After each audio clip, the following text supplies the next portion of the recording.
This series is about outstanding architecture from around America. From stunning residential to public spaces to commercial. This is an architectural deep dive to uncover the incredible stories behind each design. Welcome to America by Design.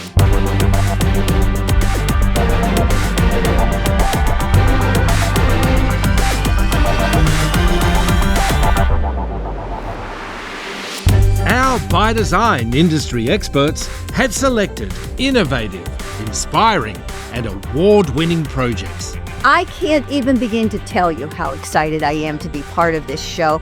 It illustrates in so many ways what the American Institute of Architects has been talking about. We feel that we truly have the public's ear through this program. It's a lot of work that goes into bringing a building together. And I think it's really important for the people watching this show to learn more about the stories and the history of how these projects have come together, and then also the people that help bring the stories to life. Let's get started with our first project. Here on the iconic Embarcadero in San Francisco, you're treated with the sights of some of the city's most historic buildings, many standing for over a century.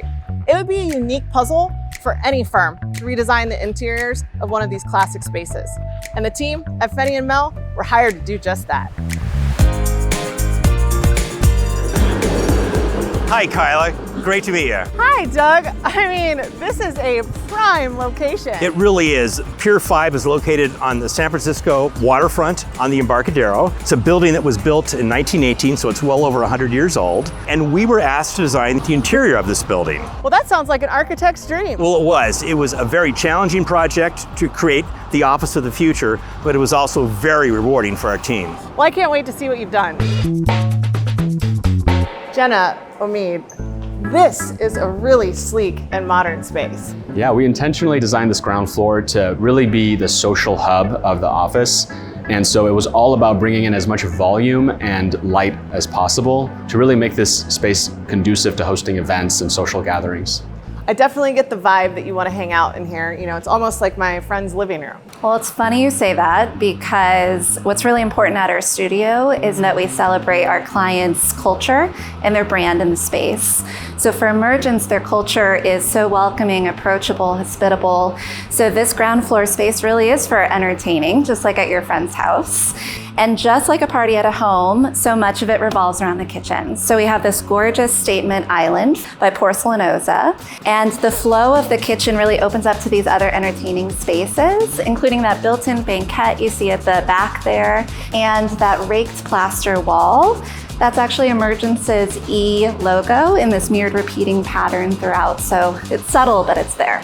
I love what you guys have done with the material choices. They're so smart, really weaving in the old with the new, right down to the structural columns with the existing and the new right next to each other. Yeah, it was really important for us to pay respect to the original structure of the building and not affect that too much. But speaking of structure, believe it or not, that staircase is completely new and we relocated it from its original location. Wait, you moved the staircase? Originally, when you walk through the double doors, the staircase was right in front of you, which really didn't make for a very welcoming experience. So we made the decision to rotate the stair and move it to the side so that when you first come in, it's a welcoming experience. Another interesting thing about the stair is, depending on how you look at it, it either appears more opaque or more transparent, which is a subtle nod to the company's name, Emergence. Cute. But also, as you walk up the stairs, you actually literally emerge into this expansive view of the bay. And what a view it is. I mean, from the bay to the bridge to the ferries, it is spectacular. We think so too. And you know, the wild thing is, this isn't even the best view. That's not the best view? No, the best view, it's upstairs. And we can't wait to show you. Oh wow, I love this little perch up here. We can actually see the whole building. Yeah, it's pretty amazing, isn't it? We've actually called this the structural bird's nest, and it was designed from the top down. Well, I can see a lot of your aesthetic choices, even the top of the light fixtures. Exactly. In fact, we worked with a group called 16500, a lighting vendor company here in the Bay Area, to help us make all these wonderful selections for light fixtures. I kind of feel like we're moving from one zone to the next here. Well, this is a transition zone. This is a mezzanine, relatively small level, but it's very functional. It has a conference room, it has 2 phone rooms, and it's a transition floor that takes us up to the floor above. And I get a sense that we're also floating, like I'm on the edge of the ferry. We are floating, and I'm glad you caught that. This level is actually being suspended by a number of steel rods that are suspended from the roof structure above, which avoids having unsightly columns below. It makes us really feel like a floating stair. Well, you wouldn't want to diminish this view. You wouldn't, and I'm glad we didn't. So Kyla, this is our formal workspace. So downstairs is more of the collab mingle zone. Yeah, it's more of the work hard, play hard down there, and up here is just more work hard. That's great. The idea was to offer maximum flexibility of working choices. So we're standing in the open office, and as you can see, we have sit-stand adjustable height desks. We really tried to maximize the volume of this space, and our mechanical engineer Myers Plus really did a good job of raising everything up so you don't really notice the mechanical systems. And in the back, you could see we have these series of what we call flex offices. Flex offices? That sounds interesting. Tell me about those. Yeah, so there are a series of rooms that offer maximum flexibility for the partners to use as they need. And we built creative furniture solutions in there and millwork solutions for their storage so they can really, tidy things up when they're not in those spaces. And it's very fully utilized. Well, flexibility is definitely a great way to keep the team motivated. Yeah, so speaking of flexibility, I want to show you something. Okay. Oh, this is unexpected. Yeah, so even though we have those more formal office spaces that we just showed you, we felt it was really important to also create moments of warmth and comfort, such as this space, which is a library. So you can have impromptu meetings here. It could just be a heads down space if no one else is using it. We also have other residential touches, such as this expansive wood floor by Todd Contract, which feels very high-end residential, but actually has corporate durability. It's very warm and inviting. I'd want to hang out here and chat with my coworkers. With the prevalence of working from home, we wanted to create a space where users felt inspired and motivated to come to the office rather than just feeling forced to. Well, you definitely wouldn't have to try very hard to get me to come into work if this was my office. The boardroom. So this is where all the big ideas happen. Definitely, and especially for a venture capital firm. So Emergence, they're having their portfolio companies, their entrepreneurs coming in all the time. There's just a lot of formal meetings, so it's a really important space. That makes sense. And am I noticing a theme here? I'm seeing the original structure overlaid with the new. And then this table, you could fit 100 people at this thing. It feels that way, doesn't it? So the boardroom table is so important in any boardroom, and this is a gorgeous live edge wood table where actually all the technology is hidden. In terms of technology in this space, we also have multiple monitors, and we actually have 5 cameras surrounding us right now. Wow, that's a lot of cameras. So in a room this important, what design choice do you think is the most vital? Oh, well, in a boardroom, we're always thinking about acoustics. It's so important that people in a meeting, whether you're in person or remote, can hear properly. So for this project, we partnered with Resonance Acoustics, and they helped us specify acoustic products throughout, including this beautiful acoustic panel behind us. Now, I know you asked about what the most vital aspect is. I'd love to show you my favorite part of the space. It's that view I was telling you about earlier. Come check it out.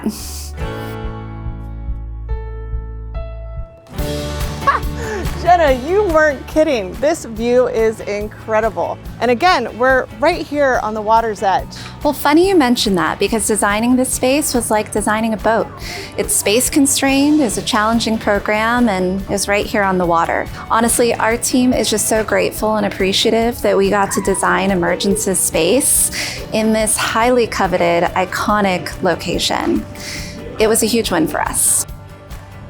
Fenny and Mel have redefined what the workplace can be. It's warm, it's flexible, and it's built for people to thrive in the office today. With its panoramic views and thoughtful design, they've created a space for Emergence Capital to honor the past, but look confidently towards the future. The Ramblin Reck Pavilion is a great example of how interiors and architecture can kind of work hand in hand to create a space that's both memorable and multifunctional. With all the sustainable materials on the project and just the way it was put together, it's just a fantastic project that I feel everyone in Atlanta should visit.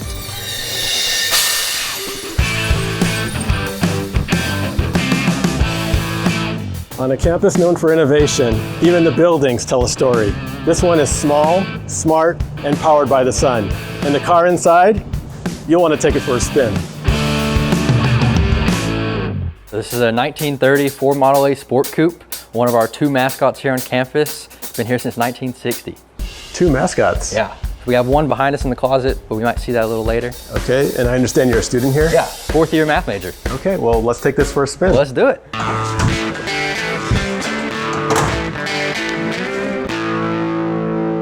So, Josh, how do you get the car oriented in the right direction? So we're actually on a turntable right now. We're kind of on display, kind of everybody can walk by, see it in the glass. So just a little click of a button here on the remote, and then we can kind of get turning here. Oh, very cool. I want this in my own garage. Yeah, I would love it. Oh yeah, now we're ready to go. Let's do it.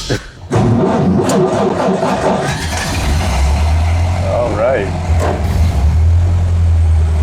Runs pretty nice for 95 years old. This isn't your average student job. No, definitely not. What has it meant to you to have the privilege of sitting behind the wheel of such a fabulous car? Being a driver of the Ramblin Reck means everything. I've grown up a Georgia Tech fan my entire life. My grandparents are alumni of Georgia Tech. It's just amazing, especially because there's only one person that can drive the Reck per year, and it's elected by your peers. And so it's a pretty special privilege. My goal as a driver, as well as our goal as a club, is to just spread as much joy here on campus as possible. So we like driving around campus, honking at people, waving at people. I love just pulling up to a bus stop here on campus and yelling at somebody to hop in and to go for a ride. That is one thing that we've sought after for the new garage, is to get more and more people involved and be able to interact with the Reck. Now, John, I understand you went to Georgia Tech? I did. I graduated here in 1992 with my Master's of Architecture, and I'm glad to be back on campus today. Well, as we approach the garage, it looks like a beautiful jewel box. Can you speak to some of the design inspirations as you were trying to figure out how to create a functional garage with what looks like a small museum? Yeah, you hit the nail on the head. That was exactly the project assignment. Before this project, the Reck was always hidden out of sight. Because it was a garage, nobody thought it could be beautiful. And so a big part of this assignment was put this building in a prominent location, open it up so students can enjoy it at any time of the day or night. So from the outside, you see the refined finishes, a lot of glass, the deep overhangs. This is also a net zero building, which means it actually produces more energy than it consumes. It's also LEED Platinum, which is the highest certification you can get from the United States Green Building Council. And those were goals early in the project. Everybody embraced it, and we were able to really come home with a really, really high-performing building, which we're all super proud of. And in a tiny footprint of just 1,000 square feet. Inside here, the dimensions are really pretty specifically designed for the car. One of the first things you'll see is this lift that allows them to lift it up. We have a lot of built-in storage. It's kind of out of sight, out of mind, and a nice backdrop.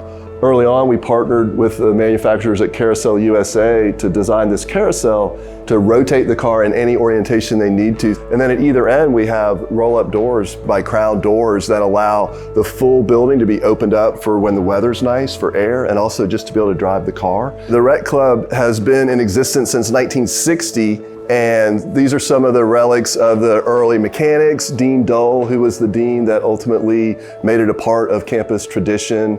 We also have some moments on the building to celebrate our donors who made this possible. So it really is a building that does a lot of things in one small footprint, and we're really happy it came together. As an alumnus, to be able to give back to the campus, it feels awesome. And then as an architect, to be able to do a building that achieves so many things and brings so much joy to so many people on campus, it's truly a dream project. I've just loved every minute of it, and I'm very proud. Whoa, hey Buzz. So here's who we're supposed to meet. Hey Buzz. Between the Ramblin Reck and you, Buzz, who's the better mascot? All right. Very kind. Oh yeah. Only at Georgia Tech would a car get its own architectural statement that celebrates function and history. Because when tradition meets smart design, you don't just build a garage, you build a legacy.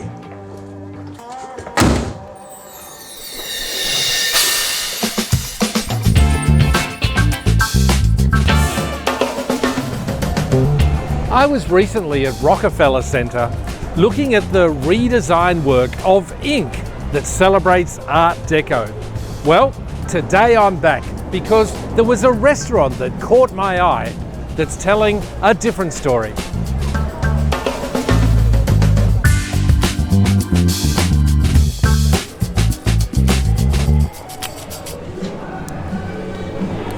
Krista. Hey, Mike. Love your work. How are you? This is one of your projects? Yes. You're leaving the Art Deco life over on the concourse there, and now we're transitioning into Smith & Mills. Okay, and what are we transitioning into?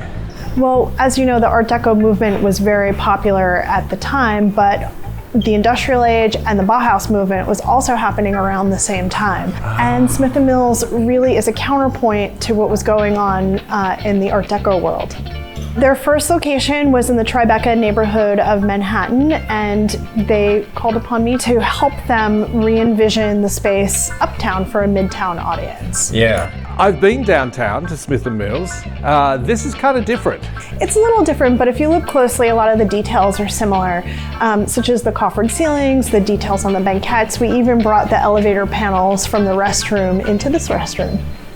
So Krista, what was here? What were you working with? There was nothing here. We even had a dirt floor. 1930s dirt? Yes, we had that. But we had one feature, this lovely column that was right in the middle of the space. Okay, I hadn't even noticed it till you mentioned it. Yeah, so rather than working against the column and trying to put the bar on one side or the other and really bisecting the room, we decided to create this oval bar that really allowed us to have almost a theater in the round with the Hollywood seating on either side.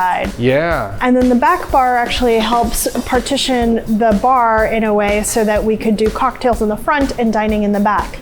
Oh, thanks. Patricia. I think I'm gonna enjoy this shoot. Yeah. So this is our dining bar, and I have to say that the back bar, now that you've seen the whole thing, nearly killed me. This was probably the most complicated thing I've ever had to figure out in my entire career. Really? That's saying something. The door was maniacally important to us in that we really loved the theater of people walking back and forth between the front bar and the back bar here. And then also the porthole was a nod to the seafaring backstory of the downtown location. It's all function here, isn't it? All on display. Yeah, I mean, Mike, we really tried to make every aspect of the space functional, even the coffee station, which you see here, which is very nicely designed and it almost looks like decor. This is really worlds away from the buzzy concourse. Absolutely. Mike, wait till you see what we've got back here. This is a terrific room for 25 people seated. Look at this. We love to host dinner parties with all at same table. We do cocktail parties without such table. The design is similar to that of the front area where we have the oxblood version back here, creates a sense of warmth with a pastiche of a bygone era. Matt, you're full of surprises. It's kind of like a restaurant within the restaurant. Yeah, we look at it like a speakeasy. You're transported to a different world. Now this, I can tell, is a materials-rich space. There's got to be some stories. It sure is. We finished the bar as well as the adornments with some of the patina from the original Smith & Mills. Our friend Michael Smart from Urban Aesthetics helped us get the patina that you see here that makes everything look like it's from a bygone era. And then some of the other materials are things that happen to be favorites in my toolkit, such as the Garrett leather that we used on the banquettes. It just feels really good in this space. We love using elements that have history and patina, but without Krista's help, it never would have come to fruition. This place is only successful as the design can carry it. So we think the mood here has been specifically set to generate the feeling of warmth and still feeling very sexy. Rockefeller is such a strong brand, such a statement. But this is a counterpoint to all that. Thanks to clever design, it's somewhere you can lose yourself in another place, in another time.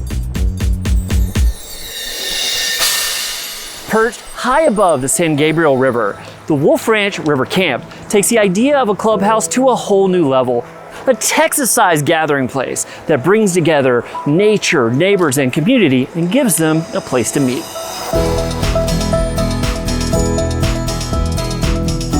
You know, Michael, I've heard you refer to this place as something like an elevated state park. What did you mean by that? We want it to feel like you're arriving in a beautiful natural location, and the building is an accessory to that.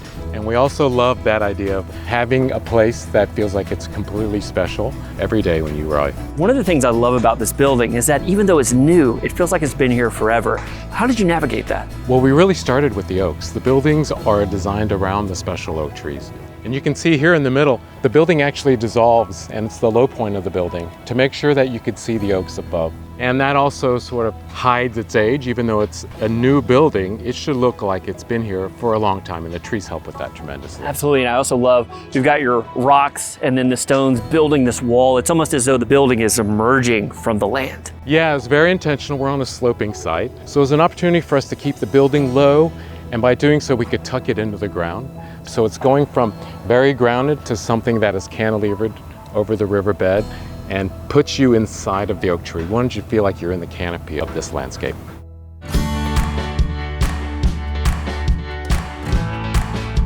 So Mitch, even though this is a lobby, it really seems more like a crossroads than anything. Yeah, we really wanted, as soon as you walk through the boardwalk and past the masonry walls that act as a gateway to the project, you're able to see almost a little bit of everything. It's almost a choose your own adventure. All this layering, being able to get a glimpse of everything all at once, what do you think that does for somebody that actually lives here? If you're coming here with your family or just by yourself, you can kind of pick and choose what you do throughout the day. So if you're here and you just want to go to the gym in the morning or grab lunch and hang out in the event hall or hang with your family while you're at the pool, there's even pickleball and sports courts beyond there and playgrounds by Playground Solutions of Texas. And it also connects to a bunch of trails and a regional trail along the San Gabriel River. So I'm getting winded just listening to all this, but I also have to ask, what were some of the design decisions behind this amazing wood we're surrounded by? We really wanted to use natural and honest materials throughout the project, and that comes even to the structure. So we worked with Ryan Wholesale, who is a supplier and fabricator for all the glulam structure that you're seeing.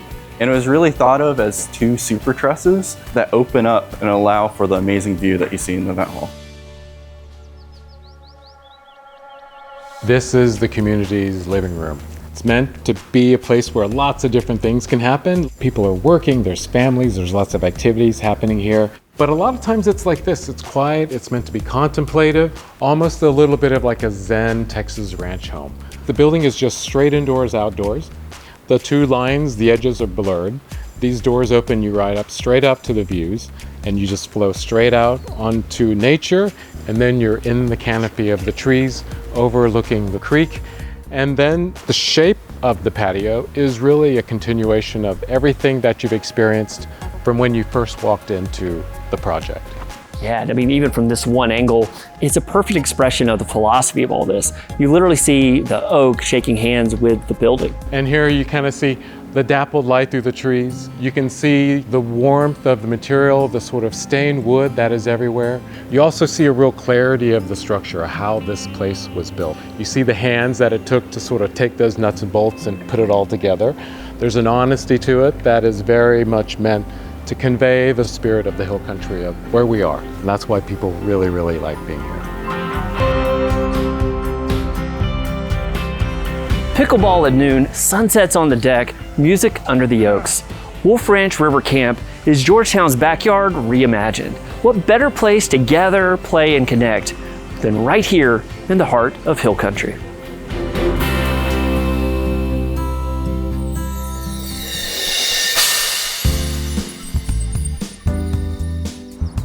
In the Bay Area, rising urban density is challenging architects to reimagine what's possible within limited space. With square footage at a premium, design solutions take shape in unexpected places. For the team behind Evelyn ADU, this project is more than just a challenge to design within minimal margins. It's an endeavor shaped by necessity and vision. Hi, Mai. Hi, Karina. So great to see you. Thank you for having me. So you're really in the middle of it all. You're surrounded by buildings. There's noise out on the street. How do you design an accessory dwelling unit to accommodate for the noise? We use a few architectural tricks here. The first one is adding layers of greenery so that it can filter the noise and busyness from the street and bring focus to the ground and also draw the eyes into the back end of the pathway. The second trick is play with contrast from scale. We feel a little bit narrow here so that we can enhance and amplify the feeling of open and wide when we get inside. The third one is we use very minimalistic material just to have a calm appearance. We don't want to call so much attention to the ADU, but more like respect the nature and context. So with such a small home and such a tight space, your clients must have been really involved in the design process. Actually, my husband and I are the clients. So this is your home? Yeah. So what is that like as an architect to design your own home? It's actually pretty much the same, but we just spend much more time on this project.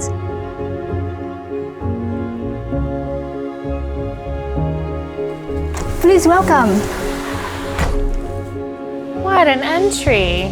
So this is the contrast that I just talked about before. We came from a narrow path. It amplified the wideness and the openness of the space. It feels very welcoming, especially for our guests and visitors. I feel very welcomed and I can't wait to see more of the space. Yeah, let's explore the kitchen.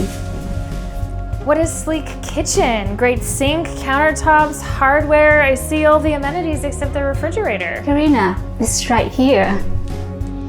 There it is, hiding in plain sight. Yeah, we want to keep it minimal. We wrap the wood panel around to hide the appliances, closet, and even doors for bedroom and bathroom. Such a great design feature like this window. We love this window because it crops the view so neighbors won't see us and we won't see the neighbors. We also use automated sheets made by infill WT and powered by Somfy motors. So what am I looking at here? This is our studio where we work, we draw, making models, host meeting with clients. We also do meditation and yoga in this room. So we have the warm water heating system underneath, and that makes the floor really comfortable to sit around. And it looks like we have some really beautiful daylight coming in too. Is that a loft up above us? Yes, that is our material library, and it's also serves as a natural ventilation. During the hot day, we open this window below to allow cool air from the north, and it escapes into the window in the loft. We also have another loft on the other building. That's where we host guests, and that's allow us to work independent while they're staying here. So I've been walking around this project today hearing about Warmboard, but I haven't seen it. Well, that's one of the best parts about Warmboard is that you don't see it and you don't hear it the entire time it's operating. So that is a subfloor and your heating system in one product, and it goes underneath your floor, no matter what finished floor you have. That hot tube runs water through it and it heats up the aluminum plate, which heats up your floor. So it is your whole heating system, all invisible underneath the floor. One of the best things about Warmboard is that you have zones, and every zone is its own thermostat, and you can turn that thermostat down so that you save energy when you're not using that zone. I have so loved every single space that we have walked through today. This courtyard though is so spectacular. This is actually the anchor of the whole ADU. It connects to all the rooms. And we can open it up to blur the line between indoor and outdoor. What is it like to live in a space that you designed? We didn't set out to have a vision of what this space is going to look like. This is a design out of necessity. And since we moved here, we feel more and more in touch with the urban context and the nature. What Lee and Mai have done here is not just create a clever ADU. They are redefining what it is to live and work well in a compact space. This house doesn't try to do more with less. It focuses on what's important: flow, flexibility, and care in every detail. We hope you've enjoyed our look at some of the finest architectural designs from around America. Join us next time for more groundbreaking architecture on America by Design. For more information on any of the projects featured in this series, go to bydesign.global.